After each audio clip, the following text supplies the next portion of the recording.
সম্মানিত দর্শক, এখন আপনাদের সামনে বুখারী শরীফের 18তম হাদিসের অবশিষ্ট অংশের অনুবাদ পেশ করছি। উপরে বায়াতের আলোচনা হয়েছে কোন কোন বিষয়ে। এবার রাসূল পাক সাল্লাল্লাহু আলাইহি ওয়াসাল্লাম ইরশাদ ফরমাচ্ছেন, এই ওয়াদাগুলো যারা পূর্ণ করবে, অর্থাৎ যারা বায়াতের শর্তাবলী পরিপূর্ণভাবে অনুসরণ করবে, মেনে চলবে, তার বিনিময় মহান আল্লাহর নিকট। আর যে ব্যক্তি এই ওয়াদা ভঙ্গ করে এ ধরনের কোনো নিষিদ্ধ কাজে লিপ্ত হবে, অতঃপর তাকে দুনিয়াতে যদি শাস্তি দেয়া হয়, সেটা তার জন্য তার অপরাধের কাফারা হবে, প্রায়শ্চিত্ত হবে। এবং যে ব্যক্তি এ ধরনের কোনো অপরাধে লিপ্ত হলো, অতঃপর আল্লাহ তাআলা সেটাকে গোপন রাখলেন, সেটা কারো নিকট সে অপরাধের কথা জানাজানি হয়নি, এই বিষয়টি মহান আল্লাহর ইচ্ছাধীন।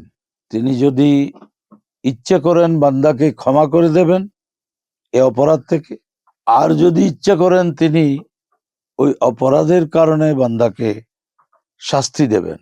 ফাবায়ানাহু আলা যালিক। সাহাবা একরামের পক্ষে হযরত উবাদা ইবনে সামিত রাদিয়াল্লাহু আনহু বলছেন, আমরা এই শর্তে হুজুর সাইয়্যিদে আলম সাল্লাল্লাহু আলাইহি ওয়াসাল্লামের দস্তে পাকে মোবারক হাতে বায়াত গ্রহণ করলাম। আলোচ্য হাদিসে যে বায়াত, সেটা হচ্ছে বায়াতে তাকওয়া।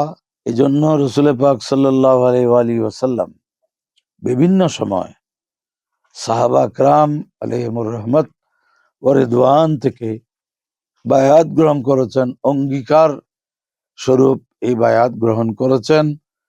এবং এজন্য উলামা মুহাদ্দিসিন প্রায় বায়াতের 9 প্রকার বর্ণনা করেছে। আর আমাদের দেশে বর্তমান প্রচলিত যে তরিকতে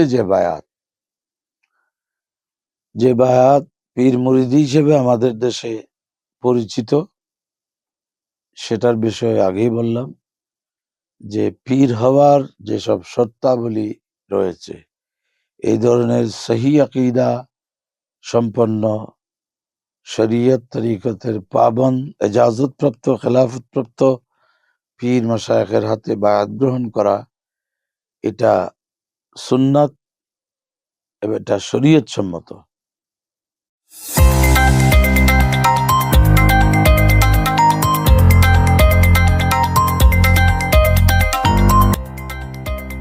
সত্যের সন্ধানে নির্ভীক, P News TV।